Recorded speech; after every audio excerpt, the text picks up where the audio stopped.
and welcome to the Wad Fam Chalk Pod. I'm Dylan Weaver. And I'm Andrew Sabo. And we are here this week to talk about episode 364, Home, Sweet Home. Lovely. That we are. The long-awaited return of John Avery Whitaker, voiced by Paul Herlinger, to hometown of Odyssey. Yeah, his first time in Odyssey. Herlinger, that is. Yeah. Can I read who it was written and directed by and when it aired? Oh, wow. I mean, if you have it, I'm pulling it up right now because I forgot to have it in front of me. So, Home Sweet Home was written and directed by Phil Lawler and originally aired November 2nd of 1996. And you know what? Phil did all right. Yeah. I did not listen to this episode and go, well, that's clearly Phil Lawler. Yeah. I listened to it and went, it could be anyone. Mm-hmm. Well, like, it feels if very if I had looked afterwards and it was a McCusker episode or even a younger episode, I would have gone like, yeah, sure. Yeah. No surprise. But it's not. And It's a Phil freaking Lawler episode. So we'll get into it more specifically. Good work, Phil. I guess is what I'm saying. Less bad work, Phil. Great job. Keep on this track. Maybe harass less people online, and we could maybe be friends someday. That's too much.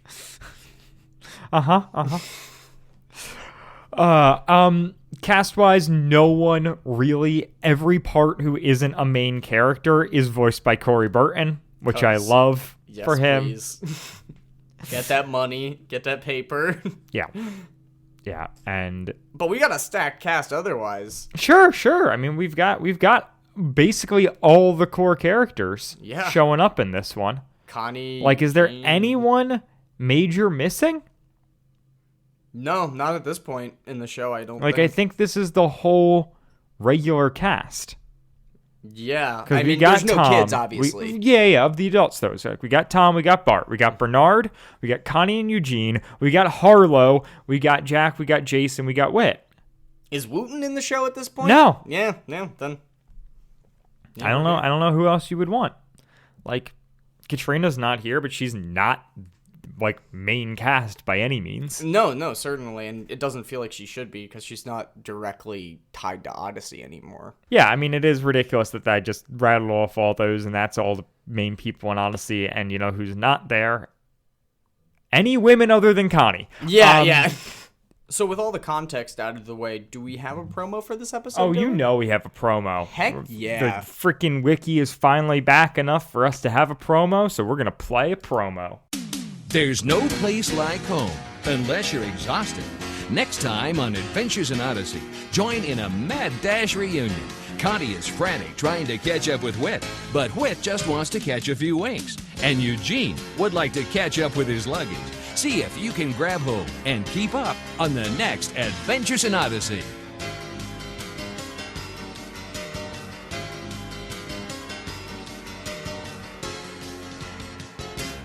Incredible.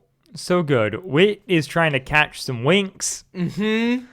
A crazy way to say sleep. Yeah. Also, there's no place like home unless you're exhausted. Mm-hmm. I would argue the opposite is true. Yeah. No, 100%. If I'm going to be exhausted anywhere, I want to be exhausted at home. Yes. There's no place like home unless people won't leave you alone. Sure. Even then, that is kind of my ideal idea of home. Just being surrounded by people. As somebody that grew up in a house that was very much the situation at all times, there is a lot to be said for being able to get away from it. And maybe if I grew up in that situation, I wouldn't need people as much as I do. That's maybe I'd be more okay with being alone, but currently hate being alone. No, certainly. And I love that for you because Dylan famously kind of introverted for most of high school. Or middle school, I should say. So, I guess we're getting into this and we'll see where it goes. But the reason that I was quote unquote introverted is that I had enough social interaction being at school. Yeah. That I didn't need more than that. So you weren't looking to hang out with friends when you were outside of school, really. Correct. It happened from time to time, but like between school and church and having brothers, there were always enough people around that I didn't need to go out of my way to make plans with people. Mm-hmm. No, that's fair. My going out of my way to make plans was like ensuring that I was taking classes where I would be able to be with people who I knew. Yeah. And was friends with. Like, that was so much the focus. And so, like, I was so, like, would bounce around at youth group knowing every person's name. Yeah. Like, I was never shy or anything. No, I'm shy. But, like, never an introvert. True. Like, I think I cosplayed as one somewhat. Yeah, that's fair. Because I was a guy who grew up like loving to read. Mm-hmm. Yeah, which is and not being obnoxious. And if you are like quiet, you cannot like an extrovert is an obnoxious jock, and an introvert is someone who likes to read. Yeah, and so obviously I was an introvert. Yeah, because you like to read. Correct. And obviously I was an extrovert. Yeah. And that's totally how those things work. It's 100% how those things work. Just because I like kicking balls around, that makes me talk too much. Yeah. But that's like the classic childhood binary of like, I can't be an extrovert. Extroverts suck. Extroverts are the people who bully me. I'm an introvert. Yeah. And so you have those things, but it's like, no, you're not necessarily. And the more that I would say, especially over the years since you've moved out of your parents and everything, like, it is much more clear how extroverted you are. Sure, it was a huge change when I graduated high school and no longer had those built-in friendships. I had a really rough year of like figuring out how to interact with people when I like had to plan it every time. Yeah. And like that then happened again when I moved out of my parents and was like, oh, if I don't have family around and I'm just like in a house by myself, I really hate that. Yeah. So now I need to once again like figure out how to like plan and do stuff, because if I don't make plans, I am alone. Mm-hmm. Yeah. Well, and like, I would say also, you don't work a particularly social profession. Yeah, I mean, you work with a team, but like, yeah, it's not like you're in like social services or something like that where you're like constantly dealing with new people all the time. Not constantly dealing with new people, no. But like, yeah, I mean, work is not a social outlet for me, but that also I think a chunk of that is probably that there are like 20 years age difference between me and all the people I work most closely with. That's fair. That'll so definitely like that do it. Really changes things. Where it's like if I was doing my same job but people were like closer in age and stage of life to me, I would probably get more social fulfillment from my work. Yeah, no, that's fair. Like around people and I have nice interactions with people. It's just, yeah. Yeah, no, that makes perfect sense. Okay. Yeah, no, it is interesting, that whole kind of binary, because I was definitely pushed into the extrovert category because of my people skills, and I would say that definitely I am an extrovert, but it made it so that like times where I was feeling like I wanted to be alone, like that was like a wrong feeling or something like that, where it's like, oh, I'm backwards right now, like I should be getting my energy by being with people, not by being alone. Correct, right. And I had the opposite problem. Yeah. Where I was like, aha, it is wrong for me to like feel bad about being alone right now. Yeah, exactly. I'm an introvert. This is supposed to be my thing. Oh, this has been Binary Corner with Dylan and Andrew. Yeah, all of that from the freaking promo for this episode. Yeah. moving on, though, to the episode itself, it starts out with a jam-packed teaser that's just like, I don't know, what if we put the whole episode into a minute? I can't recall it super specifically. It's the whole episode, man. Yep. That's great. I love it when they do that. It totally doesn't ruin any of it at all by, giving you all the jokes beforehand. Nope. And so we start out with Connie getting ready at Wit's End to go to, Wit's homecoming. Yeah, exactly. And she's very excited about this, and she's talking with Jack, and Jack lets her know that she looks beautiful. Which is sweet and also weird, where I'm just like, okay, so you need to look pretty for Wit's return? Eugene's return? Like, Wit's Jason's return. Wit's return. She's trying to look like that. Yeah. It would be funny if it was a Jason thing, but it is very clearly a Wit thing. Oh, no, definitely. She wants to look good for her dad. Great. I mean, like, I get the, hey, I haven't seen this. Like, I am a person who cares way too much about how they look. That is so interesting because you don't let on.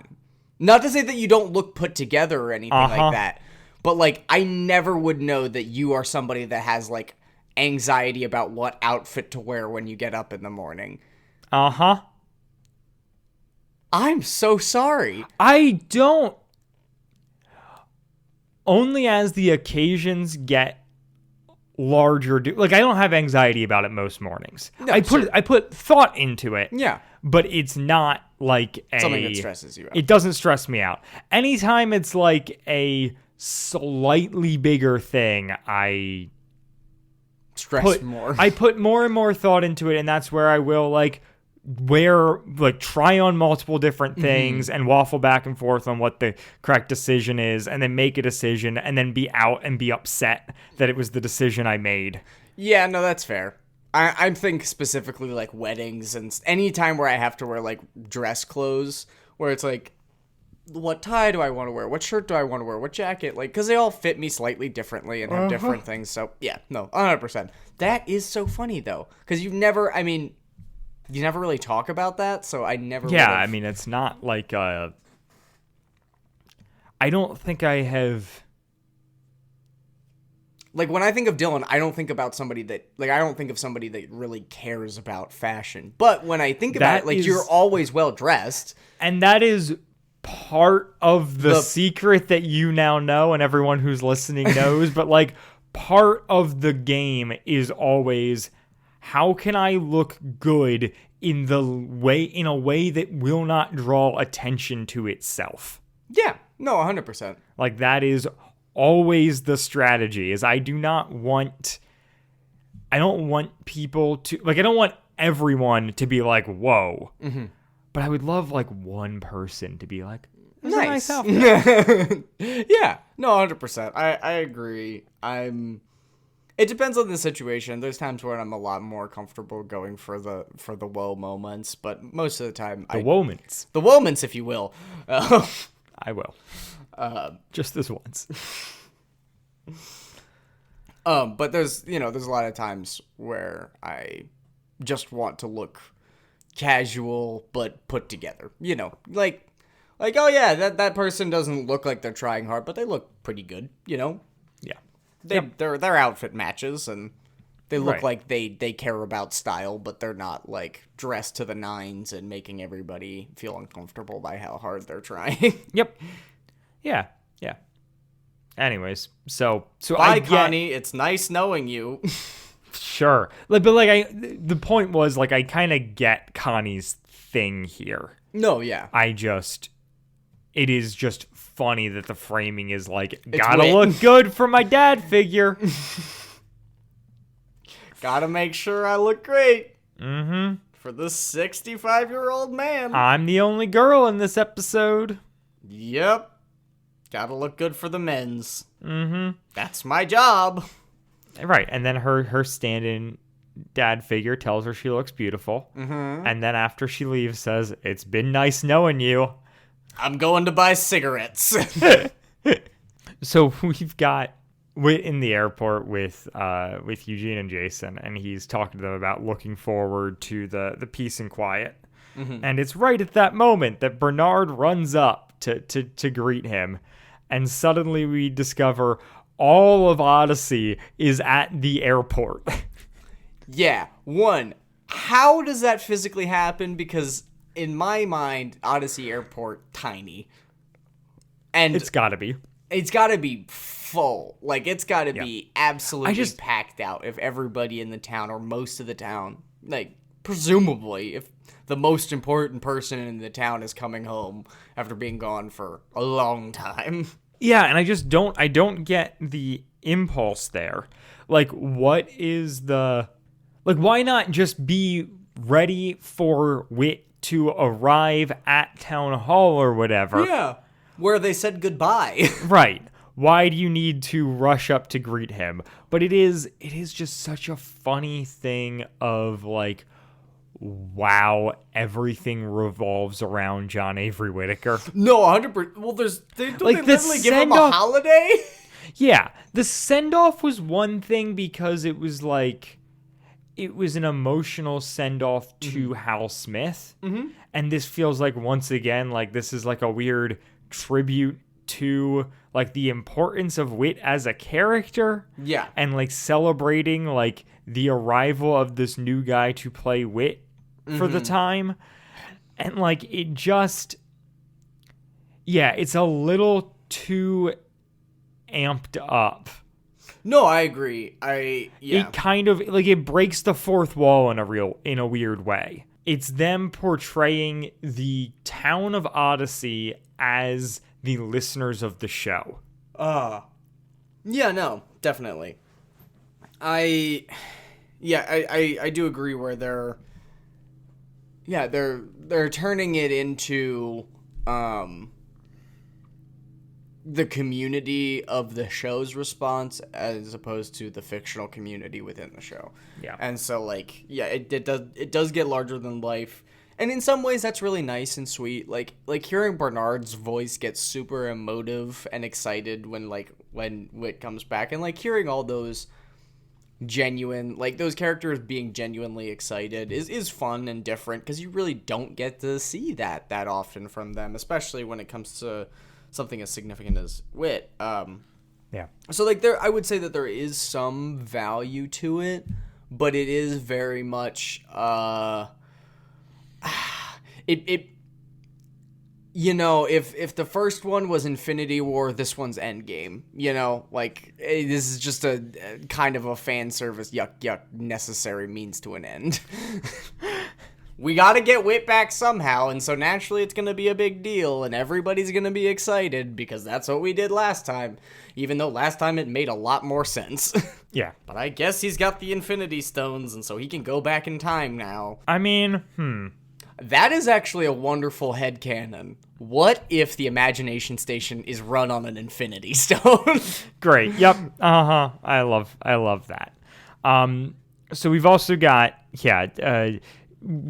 Bernard's trying to like set all this up without like, you know, with it still being a surprise, and Bart is just there like doing the whole thing. Like the only reason that like both Bart and Harlow are in this episode is because Eugene and Tom are in this episode.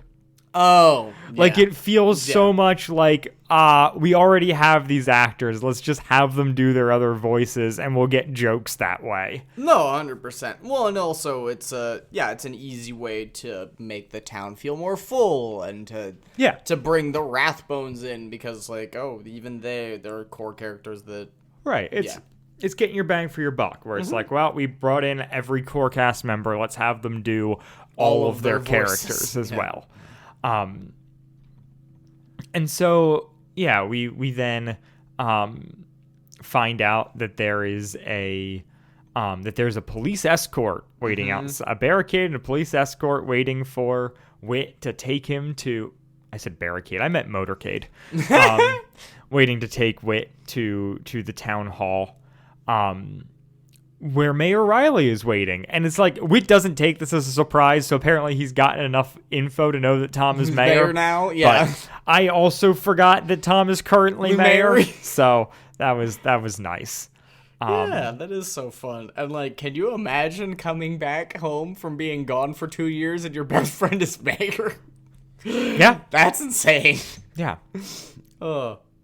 Yeah, I mean, he was always a city councilman, so, like, it doesn't... Yeah, that's probably an easier pill to swallow, but still. No, certainly, but, I mean... And I don't know what he does as mayor, aside from declare John Avery Whittaker Day. Yeah. But... Because that's a thing. But yeah, so they there's some Harlow shenanigans and some Bart shenanigans. I don't particularly care about them. No. And then, so Whit leaves, and then we've got Eugene and Jason talking, and they're just talking kind of about the whole Katrina thing, and like, oh, the last time we were both in this airport, we thought like things were going well with Tashi and Katrina, and now like both of us are bachelors again. And Jason's like, yeah, I see like you've like, you know, made your mind up about, or like come to peace with it, but does it not still hurt? And I'm like, yeah, Jason, does it not still hurt? Like it is an interesting thing, right? It's an interesting thing where it's like, he is being very intentional about like, hey, Eugene, process through your pain, and has never once acknowledged like his engagement that fell apart 3 episodes ago. Yeah. Yeah, no, that's classic Jason. Yep. And Eugene has this great, at this juncture, I am impervious to pain. Incredible. Which is good. His bags aren't there yet. They're not going to be there for an hour. So he decides to wait at the airport as everyone else leaves. Connie arrives late, having missed Whit's arrival, but does give Eugene a great hug. Yeah. Which I'm very happy about. So much emotion there. And so, yeah, then we find out that Eugene's bags are going to be stuck there till the next morning. And so Connie and Eugene are driving back to Odyssey together. And they have this exchange where Eugene is like, look, Connie, I know you're nosy, but I don't want to talk about Katrina. And Connie's like, great, that's fine by me. I didn't bring it up. Yep. And like Eugene like proceeds to bring it up more. Yep. To the point where I couldn't quite tell if he wants to talk about it with her or not. Because when he talks to Jason about like staying at the airport for an hour, he's like, it'll be good for me to just like spend some time alone and think. And then like he wants to go back to his dorm for that. And I can't quite tell in this scene if this is Eugene doesn't want to be the one to bring it up, but really wants to talk to Connie about what happened. Which is what I feel like it should be. But what I think it is actually is that he doesn't want to talk about it and doesn't trust Connie, and so it just becomes this like weird exchange. Really? Because I would say that I interpreted it as you take it the first way? Okay. Yeah, maybe it's supposed to be the first way. I would love it if it's supposed to be the first way. It seemed like one of those things where it's like, no, I don't want to talk about it, and he starts talking about it. Well, actually, but maybe that's just me projecting my own experience, because that's totally something I do. I don't know. I couldn't... The fact that it's unclear means that it's a failure. No, it just... Looking at you, Phil. Well, like, it ultimately doesn't go anywhere anyways. But yeah, it's hard to tell if, right, Eugene is fishing for a conversation, or if he just, we can give him the benefit of doubt and say he's fishing for a conversation, but Connie is not taking the bait because she is way too focused on the fact that Dad's Whit is home. That Whit's back in Odyssey, and she does not. Well, and that's like basically the and premise of the episode is Connie trying to make her way to Whit. Right. It's a very obvious and intentional mirroring of Whit's departure. Yeah. Where Eugene is constantly trying to get to Whit and can't make it. And it's like we're doing the opposite thing here with Whit's arrival. The difference being that like that episode where Eugene can't make it had to happen that way because Hal Smith was dead. Yeah. And this episode, it doesn't have to happen this way. They just want like the fun mirroring. And you know what? Fair enough. Like it's kind of a fun device. Well, and it's also I would say it's a nice bookend to the time that Whit was away from Odyssey. You know, if you had that kind of establishment to bring it back in for closure's sake at the end, makes somewhat sense, I suppose. Yeah, and we've got Connie, like, when she hops in her car, like, wheels screeching, like, takes off. And there's a fun note from Mark Drury about getting the sound for that, where he, like, went into the parking lot to, like, do that sound and got in a brand new van and got pulled over by a police officer. For, like, spinning his tires? Correct. Who then didn't give him a ticket because he explained himself. I'm doing it for my job. Yep. Yeah. I have to burn rubber for my employment, sir. I work for Focus on the Family. Yeah. I imagine that saying that you work for Focus on the Family would get you out of a lot of police altercations. Especially in Colorado Springs. Oh, certainly. But even around here, I feel like, yeah. Next time I get pulled over, I'm just going to say that I'm... You hosted Adventures in Odyssey podcast? No. I'm just going to lie and say I work for Focus on the Family. Oh. I don't know. Are you familiar with Focus on the Family? And like, oh, yes. Yeah, I work for a podcast that talks about that negatively. Yes, exactly. What, they have their car ride home. Meanwhile, we have Whit and Tom having a nice big hug on stage. We love two older men hugging it out. Mm-hmm. Whit gets a key to the city. He must already have and they one. declare the next day John Avery Whittaker Day, which is absurd. Can you all of this because a man left for 2 years? Yeah, literally on a work trip. Like it wasn't even like he moved. Like right. he just left for work for a while, and he didn't accomplish anything big. Like no, during the that whole time point was that he didn't. Right. So I don't quite understand what we're doing here, but well, and also, is it weird to give somebody a holiday while they're still alive? Because in my mind, it's always a posthumous thing. Huh? Like, yeah, it is kind of MLK weird. Day didn't have a day. Sure. Before he died. Yeah. Granted, no, for sure. died tragically young, famously. Sure. But I'm trying to think. Yeah, I don't think you tend to give holidays to living people. That is fair. Yeah. Yeah. Isn't that kind of? I would love to get a key to a city. No, right? That is just like the weirdest of symbolic gestures, but I kind of love it. I think it'd be fun. Or I would love to at some point snip a ribbon. Oh, yeah. As long as the use scissors like the are golden good. shears to snip a ribbon for something. I don't mind snipping a ribbon sounds like fun, but it's only fun if you've got the good shears. If I'm just using regular scissors, I do it with regular scissors. Really? I do it with lefty scissors. All right, crap. Then I'm just going to tie up a ribbon in front of your house and leave scissors on the door, so when you go to open the door, you have to cut a ribbon to get out. Honestly, there you go. Save that for my birthday next year. Yeah, well, it's like it's kind of like a reverse prank, where instead of being surprised with something bad, you're surprised with something you like. Yeah. I think that's just called a surprise. Yeah, I think it's just called a gift, I'm pretty sure. Yeah. So... yeah, then all the fireworks start going off at this point because Bart accidentally, like a loose spark got into the tent with the fireworks. They're all going off at once, which is, appropriate as, this episode I think comes out after.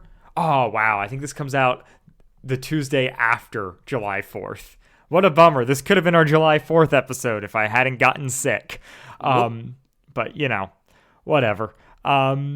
They all the fireworks go off too early, and yeah, it's fun though. Yeah, it sounds great. Yeah, it does. It sounds very good.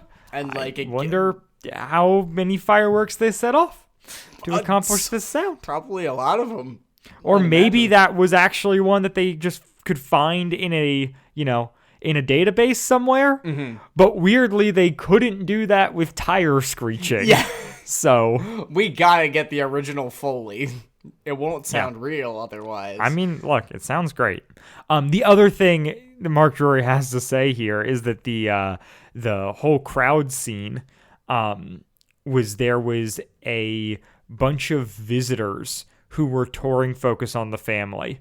And so he got those visitors plus the entirety of their correspondence department to stand and make noise, and that was how he got the crowd sound. Love to see it. That's So fun. yeah, I mean that's a fun story for those visitors. Yeah, like I got to be a part of an episode of Adventures in Odyssey just because I was there on the right day. Yeah. Which is fun. Yeah, I like Yeah. that. So we find out that Jason's back at Whit's house, and he finds Jack, who is sneaking out. Jack just explains that he's moving. And Doesn't really say where. no, but he's gonna take the cab, and then Jason's like, "You're not taking a cab. I'm gonna drive you. Like I have to do this." And so they drive to the Odyssey Hotel, where like he is staying until his apartment is ready, just because he's like, I can't be in the house with the two of them. And obviously this is all setting up next episode as to why Jack is like disappearing in the middle of the night. But he's not willing to tell Jason that at this point. So Jason leaves, and then he's like, goodbye forever. Yep. For the second time, not ominous at all. Yeah. He's just really keeping things low key.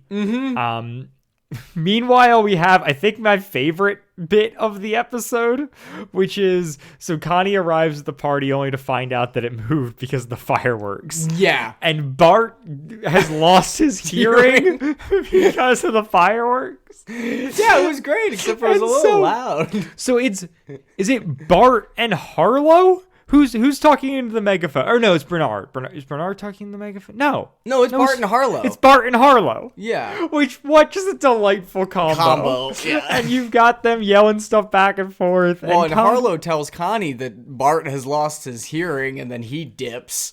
And Bart's like, I haven't lost my hearing. It's just you keep blaring this megaphone in my ear. Yeah. And then he proceeds to not be able to hear anything. It's a really fun performance. Yeah. He tries to explain to Connie.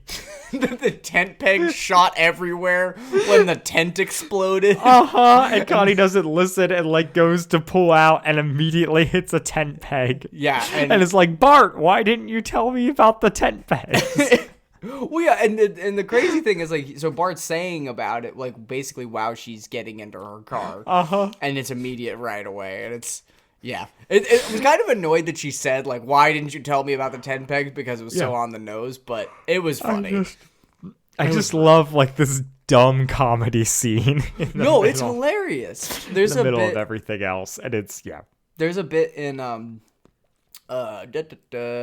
Good Morning Vietnam, where like one of the fake characters that the Robin Williams character is pretending to be while he's on the radio is like a mortar person, and so it's like, play whatever you want, just play it loud. It's very much this. There you go. Yeah, it is just a like a Bart who can't hear is maybe my favorite Bart. Best Bart. Like, because he's got a reason for being as stupid as he is. Yep. Meanwhile, wherever they've relocated to, Bernard comes out It's with... Wit's End. Oh, it's Wit's End? Okay. Bernard comes out with a telegram. It is the 1996? And he has a telegram? A telegram. A telegram. A telegram. From the Barclays. From the Barclays. I cannot believe it's a telegram. I guess this is what happened. No, we are post email. Yeah. They could have sent a letter. Yeah. I guess that's not quick enough. That was my thought, was that it wasn't timely enough for like a telegram. If they're in another city, is gonna just be faster. call and have someone write down a letter. message. Fax would have worked. Yeah. The fact that it is a telegram is so weird. Dash. Yeah. And I was hoping it was setting up for like Bernard to read the stops. Yeah. And no, he doesn't say stop. So I was like, why is this a telegram? Yeah.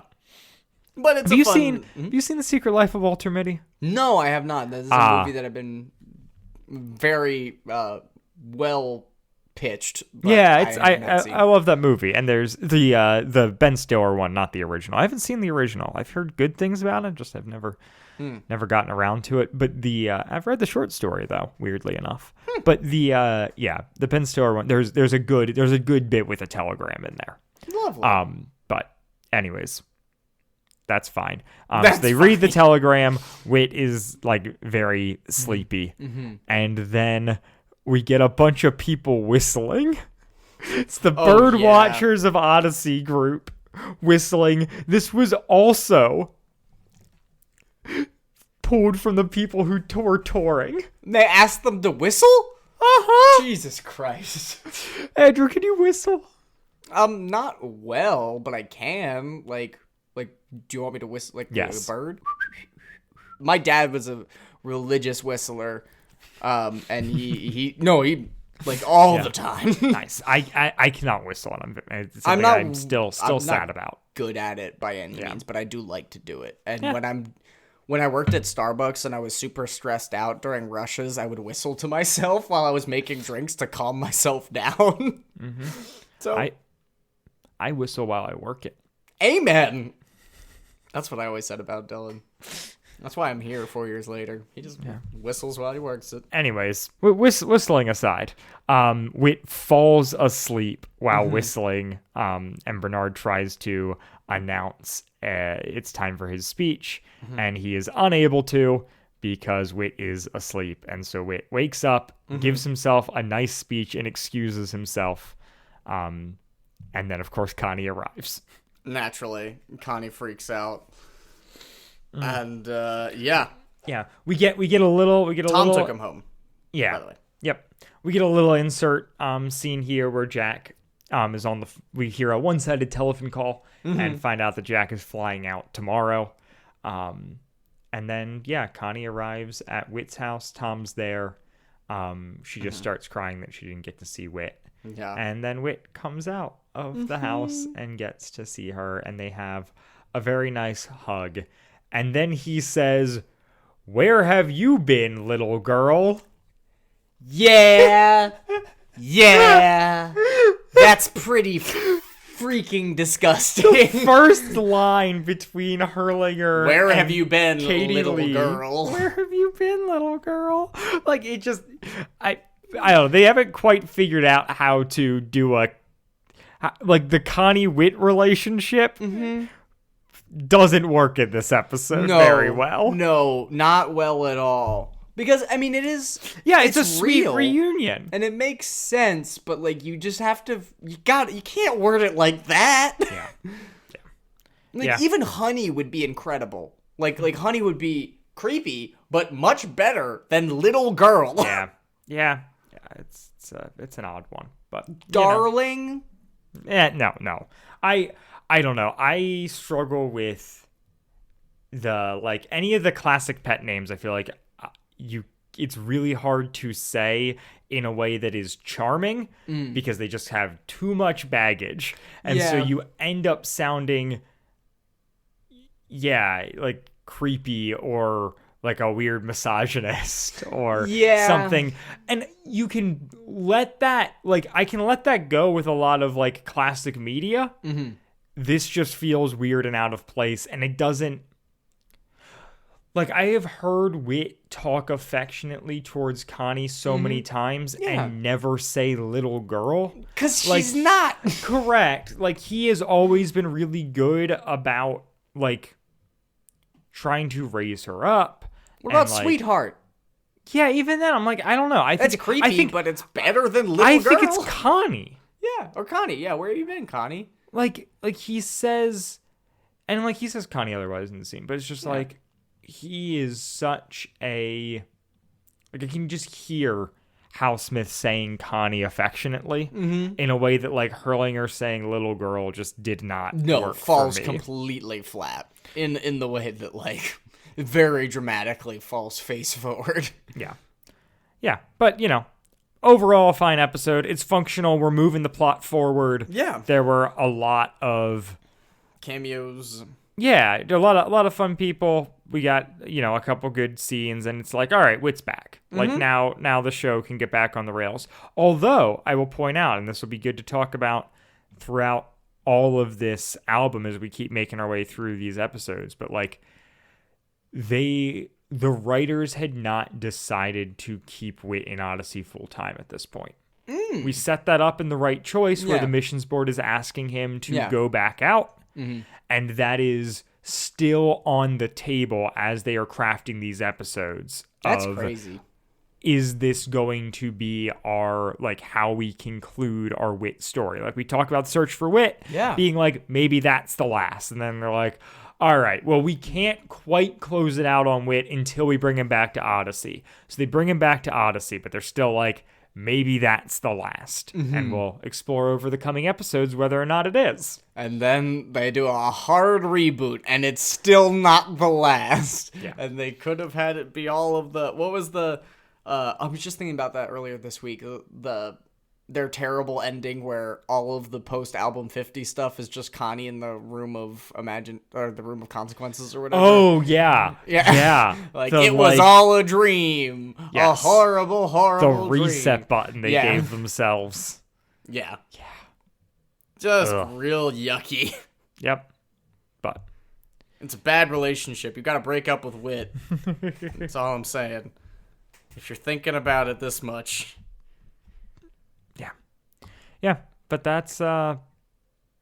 That is that. And I'm not gonna lie, it is kind of disappointing. It's fun. It's cool to see everybody back together, and the whole Bart can't hear bit is hilarious, and the idea that a bunch of fireworks exploded at Wit's reunion is fun.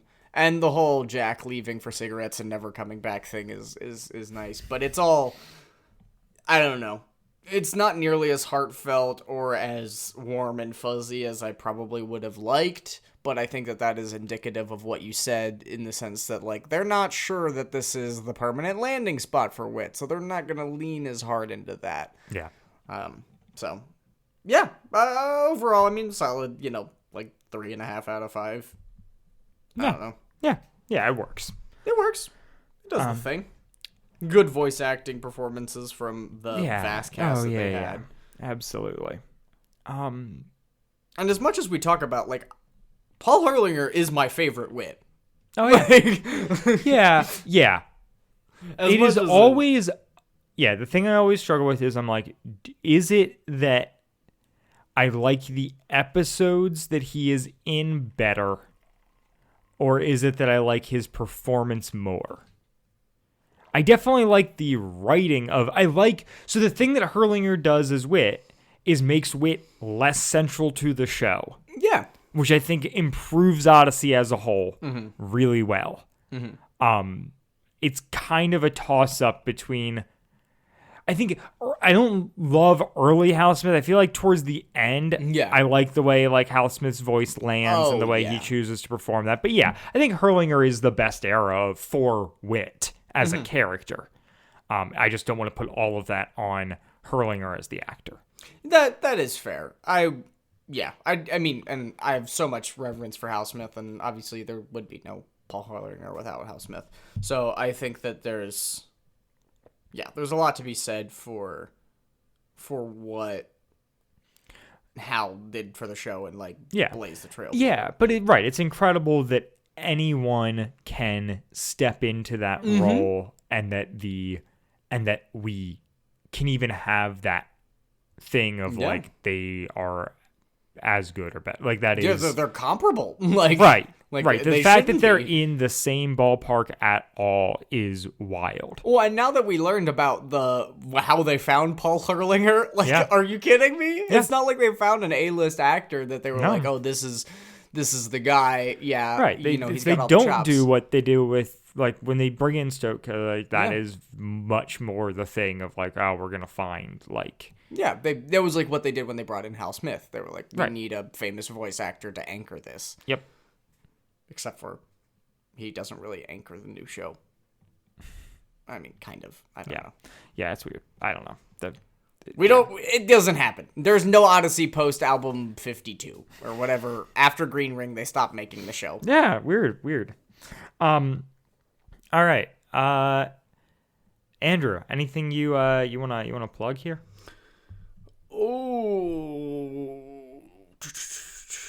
I made a really excellent chicken cauliflower chickpea curry earlier this week. It was fantastic. It was really easy to make. Tons of veggies, one skillet. Definitely would recommend. Just look that up on Google and you'll get a really easy recipe with a lot of flavor and nutrients. So that's my plug. Okay. Curry. Wow.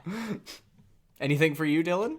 You gonna plug Asteroid City? A movie I haven't seen yet. yet. I mean, I'll have seen it by the time this episode's out for sure. But got tickets later today. Yeah, I mean, not. Okay, you know what? I'll plug a movie now. Go for it. Since we're in movie territory, Yeah. I'm gonna plug Edward Scissorhands. Great film. For the ribbon cutting of it all, or No, I watched it last night for the first time. Oh, seriously? Yeah. Wow. Yeah. It's a great movie. It is. And it just blows my mind that movie exists and was a hit. Yeah, no, like that's it fair. is. Yeah. It living in the current world that we do. Like the way movies are right now, it is inconceivable that like that movie happened and was good and was huge. Did Tim Burton do the live action Cat in the Hat? No. Okay, yeah, because I would describe Edward Scissorhands as like if the Cat in the Hat and like Coraline had a baby. Sure. The thing I kept going to is the kind of like ideal, like, because Edward Scissorhands is way more of a Christmas movie than what you think. Mm-hmm. And a really solid triple feature would be, well, one of these movies I don't like, but I think works thematically. But it's like, obviously Nightmare Before Christmas. Mm-hmm. You do that. You do Edward Scissorhands, and you do the Jim Carrey Grinch. Oh. Because that movie does have Scissorhands energy. I've never seen it. Oh, okay. Well, you've seen Cat in the Hat. Yeah, of course. Same idea. Really? Yeah. Is it the same director? No. Oh, I don't know. But they're both Dr. Seuss adaptations. And they're both... Scrooge? What? How the Grinch Stole Christmas. Oh! You said that. In my head, I thought of the Jim Carrey Nightmare... Christmas Carol? Yeah. And I was like, how does that make sense? No, this makes a ton more sense. Yes. Have you seen the Jim Carrey How the Grinch Stole Christmas? Yes, multiple times. With you, in fact. Remember? You showed it at your house with the whole Grinch when I did the Grinch-a-thon. Sure. Yeah. Yeah. Come so on. that movie is what I'm saying has Scissorhands energy. Yes, 100%. Yes. Undoubtedly, yeah. Well, and I think it might be the architecture, or I don't know. There's something about the towns. It's all the set design stuff. Yeah. Like it's the fact that it's very storybook. But the thing that rules about Scissorhands is that it's not based on a Dr. Seuss book. Like it's just from the brains of the writers. Like yeah, and it's so well performed. Oh my gosh. Yeah. Gotta love Johnny Depp. Well, I mean, you don't have to, but I do. You know what? Yeah, all right. He's made some great movies. I've had worse takes. I've definitely had worse takes. Have you seen Ed Wood? No. Andrew, someday we gotta watch Ed Wood. Okay. It's, right. I mean, it's I think both my favorite Burton and my favorite Depp. Wow. Well, okay. And I don't expect people to agree with it. That's okay. I don't expect you to watch it and have that same feeling. But yeah, I don't know. We tend to agree a lot on movies. So. Yeah, I think you'll like it. I don't think it's going to jump to number one. I love Johnny Depp as an actor, so yeah, seeing him perform well is obviously something I would enjoy. Yeah, and Tim Burton, for the most part, I enjoy. Yeah, I enjoy how much other people love Tim Burton. You know what my second favorite Johnny Depp performance is, and also my second favorite Tim Burton movie? Who? What? Charlie and the Chocolate Factory. Oh, that makes sense. Yeah. I mean, that is such a good performance, and I forgot that Tim Burton did that. Yep. Maybe put Scissorhands as number 3. But anyways, With all that being said, we will be back next week to talk about episode 365, Clara. bye, guys. Oh boy.